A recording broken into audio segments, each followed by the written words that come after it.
Avant de plonger dans cette histoire incroyable, pensez à vous abonner à la chaîne et à activer la cloche. Ici, chaque récit a quelque chose à dire, et vous ne voudrez pas en manquer un seul. La pluie tombait en rideaux sur les rues désertes de New York. Dans une petite supérette de quartier, 3 hommes masqués surveillaient les clients avec des regards méfiants. Leur objectif semblait simple, voler la caisse et disparaître avant que la police n'arrive. Mais ce qu'ils ignoraient, c'est que ce soir-là, le destin avait choisi la mauvaise cliente. Elle se tenait là, appuyée contre le comptoir, observant calmement la scène. Ses yeux sombres ne trahissaient aucune peur. Ses mains étaient immobiles, mais ses muscles tendus sous sa veste annonçaient qu'elle n'était pas une victime ordinaire. Elle s'appelait Jessica Carter, 28 ans, professeure de karaté et ceinture noire depuis l'âge de 18 ans. Lorsque l'un des braqueurs s'avança, pointant son arme avec arrogance, Jessica esquissa un léger sourire. Une fraction de seconde plus tard, ses mouvements étaient fluides et précis, un blocage du bras armé, une projection sur le sol et un enchaînement de coups rapides qui désarma et neutralisa les 3 hommes en moins de 10 secondes. Les clients, figés, ne purent que regarder la scène comme dans un film. Le propriétaire de la supérette, Bouche bée, n'en revenait pas. Elle est incroyable, murmura-t-il. Mais Jessica, impassible, réarrangea sa veste, ramassa calmement son sac et sortit sous la pluie, laissant derrière elle 3 voleurs groggy et une caisse intacte. Ce que personne ne savait, c'est que ce n'était pas la première fois qu'elle se retrouvait face à des hommes qui pensaient qu'une femme ne pouvait pas se défendre. Mais ce soir-là, l'humiliation et la surprise allaient leur laisser une leçon qu'ils n'oublieraient jamais. La pluie avait cessé, mais l'air était encore chargé d'humidité. Jessica Carter marchait d'un pas rapide dans les rues du quartier de Brooklyn, serrant son sac contre elle. Son cœur battait encore fort après l'adrénaline du braquage, mais sa respiration était déjà maîtrisée. Elle savait que les hommes qu'elle venait de neutraliser n'étaient pas du genre à disparaître sans laisser de traces. Dans le même temps, au coin de la rue, 2 des braqueurs se relevaient péniblement. Leur leader, Marcus V.P. Johnson, avait l'air furieux. « On a été humiliés, par une fille », cracha-t-il, ses poings tremblants de rage. Ses complices, Tony et Derek, gémissaient de douleur, mais l'idée de la revanche brûlait dans leurs yeux. Jessica, elle, ne pensait pas à la vengeance. Elle savait qu'elle devait maintenant protéger sa vie privée. Son passé d'athlète et de professeur de karaté n'était pas quelque chose qu'elle exposait à tout le monde. Mais elle avait appris, très jeune, que la force sans contrôle pouvait attirer autant de respect que de danger. Le lendemain matin, Jessica était déjà de retour dans son dojo, l'odeur du tatami et le bruit des kiés lui apportant un sentiment de paix. Ses élèves, jeunes et moins jeunes, s'échauffaient en silence, inconscients de la violence qu'elle avait affrontée la veille. Elle se fit une promesse silencieuse, garder la tête froide et ne pas laisser cet incident lui voler son équilibre. Mais certains événements ne restent jamais secrets longtemps. Les nouvelles locales avaient déjà relayé l'histoire du braquage raté. Une femme seule neutralise 3 braqueurs armés, titrait un site d'information, accompagné d'une photo floue de Jessica quittant la supérette. L'information se propagea rapidement sur les réseaux sociaux. Bientôt, Jessica reçut son premier message anonyme, « Tu as été chanceuse hier. Mais tu n'es pas invincible. » Ses doigts se crispèrent sur son téléphone. Elle savait que ce message n'était pas une simple menace vide. Marcus et ses complices étaient des hommes dangereux, et ils n'avaient pas l'habitude de perdre. La matinée passa, et Jessica décida de prendre une décision audacieuse. Elle contacta détective Alan Brooks, un vieux contact de la police locale qui l'avait aidé par le passé. Alan avait toujours eu un respect profond pour son habileté et sa détermination. Après quelques minutes de conversation, il lui promit, « Ne t'inquiète pas, Jessica. On va les retrouver avant qu'ils ne pensent à revenir pour toi. » Cette confiance lui apporta un certain soulagement, mais elle savait que sa vigilance devait rester maximale. Chaque bruit dans la rue, chaque mouvement suspect pouvait signaler la présence de Marcus et de ses complices. Alors que le soleil commençait à percer les nuages, Jessica leva les yeux vers l'horizon, sentant une détermination nouvelle s'installer en elle. Elle n'était pas seulement une ceinture noire, elle était une femme prête à défendre sa vie, sa dignité, et ce qu'elle aimait, peu importe le prix. Et quelque part, dans les ombres d'un entrepôt abandonné, Marcus jurait vengeance, ignorant encore que Jessica Carter était loin d'être une simple proie. La nuit était tombée sur Brooklyn, et les lampadaires jetaient des halos jaunes sur les rues désertes. Jessica Carter, vêtue d'un manteau sombre et de bottes silencieuses, marchait avec une détermination glaciale. Chaque pas était calculé, chaque mouvement réfléchi. Les messages menaçants de Marcus Johnson et ses complices n'étaient pas seulement des paroles en l'air, elle savait qu'ils chercheraient à se venger. Elle avait préparé son plan méticuleusement. Grâce aux informations fournies par détective Alan Brooks, elle savait que les hommes se réfugiaient dans un ancien entrepôt à Red Hook, un quartier industriel presque abandonné. L'endroit était parfait pour se cacher, mais il était aussi vulnérable pour quelqu'un comme Jessica, entraînée et rapide. Avant de partir, elle se fit un dernier rappel mental, ne pas se précipiter. Attirer leur attention seulement quand c'est nécessaire. La sécurité d'abord. À son arrivée, l'entrepôt était silencieux, presque trop silencieux.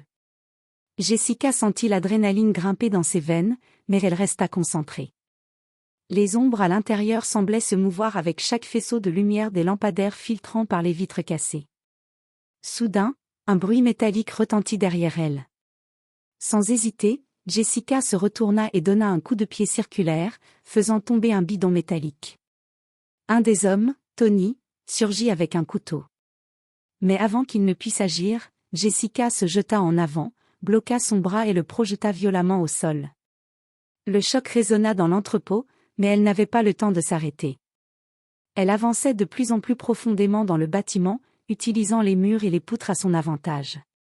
Derek, le troisième complice, apparut soudain derrière une pile de caisses.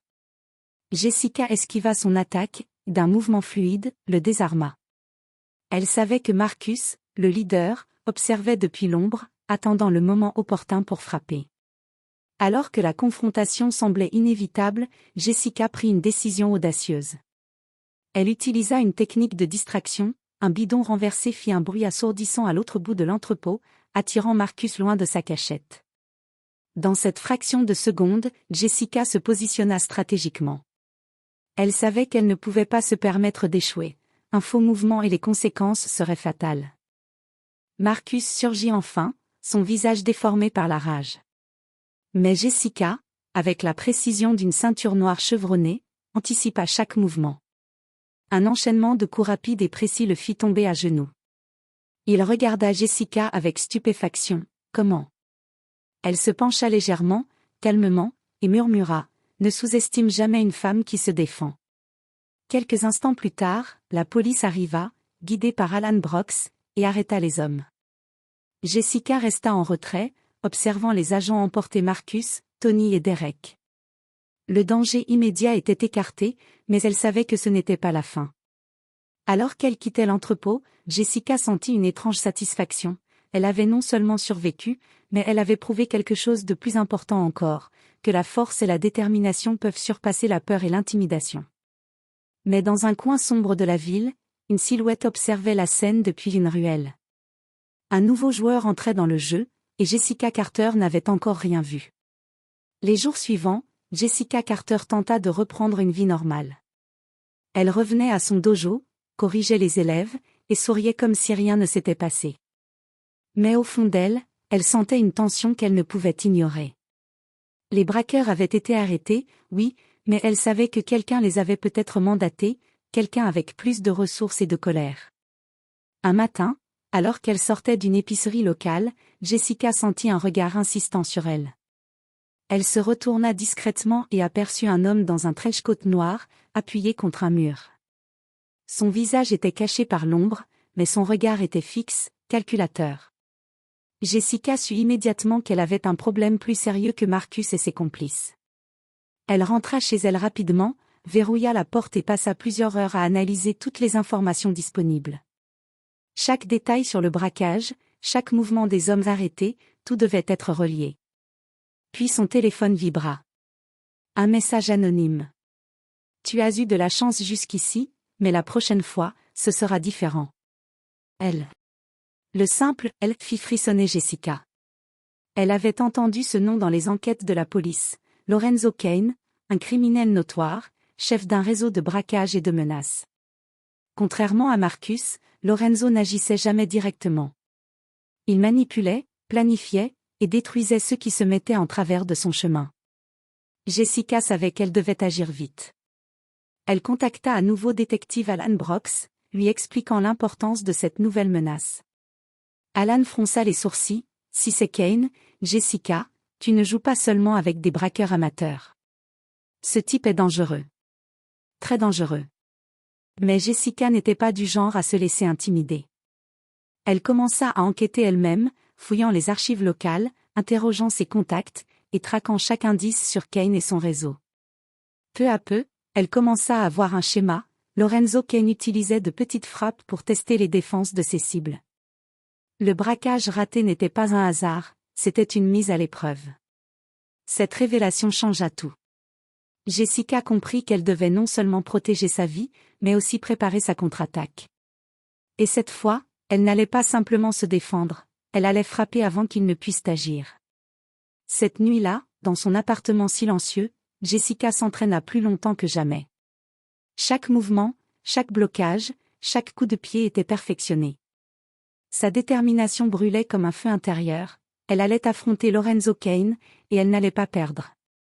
À l'extérieur, dans l'ombre des rues de Brooklyn, une silhouette l'observait depuis une distance sécurisée. Kane savait qu'elle était redoutable, mais il était curieux, et dangereux. Il prévoyait de transformer ce jeu de chasse en une confrontation qui changerait tout. Jessica, sans le savoir, venait de plonger dans un monde où chaque mouvement pouvait décider de sa survie. Et Lorenzo Kane, le maître de l'ombre, n'allait pas la laisser gagner facilement. Le vent glacé de Brooklyn soufflait à travers les ruelles désertes. Jessica Carter avançait prudemment, chaque pas calculé, chaque regard scrutant l'ombre. Ce soir-là, elle savait qu'elle n'affrontait pas de simples braqueurs, mais Lorenzo Kane, un criminel froid et méthodique. Et cette fois, ce n'était pas un test, c'était un défi direct.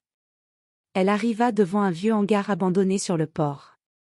Les lumières étaient éteintes, mais elle pouvait sentir la présence de Kane et de ses hommes. Son esprit analysait déjà chaque sortie, chaque possible embuscade. Sa ceinture noire ne lui donnait pas seulement de la force, elle lui donnait de la confiance et de la précision. À l'intérieur, Lorenzo Kane apparut, silhouette imposante dans la pénombre.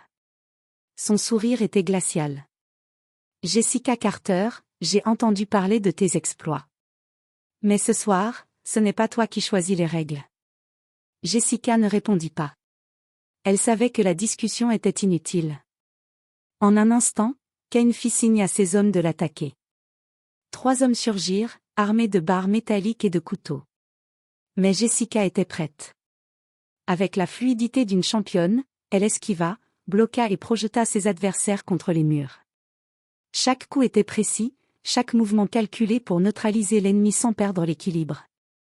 Les hommes tombèrent l'un après l'autre, incapables de la suivre. Kane observa, impressionné malgré lui. « Pas mal, mais voyons si tu peux gérer ça. » Il lança alors un assaut direct. Kane était rapide et fort, mais Jessica avait anticipé chaque mouvement. Le combat était intense, presque chorégraphié, mêlant esquive, coups de pied sautés et projections. Les échos des coups résonnaient dans le hangar désert. Après plusieurs minutes de lutte acharnée, Kane trébucha légèrement.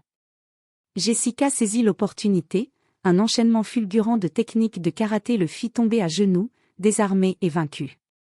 Kane leva les mains, reconnaissant sa défaite. Jessica, haletante mais debout, s'approcha. « C'est fini, Kane.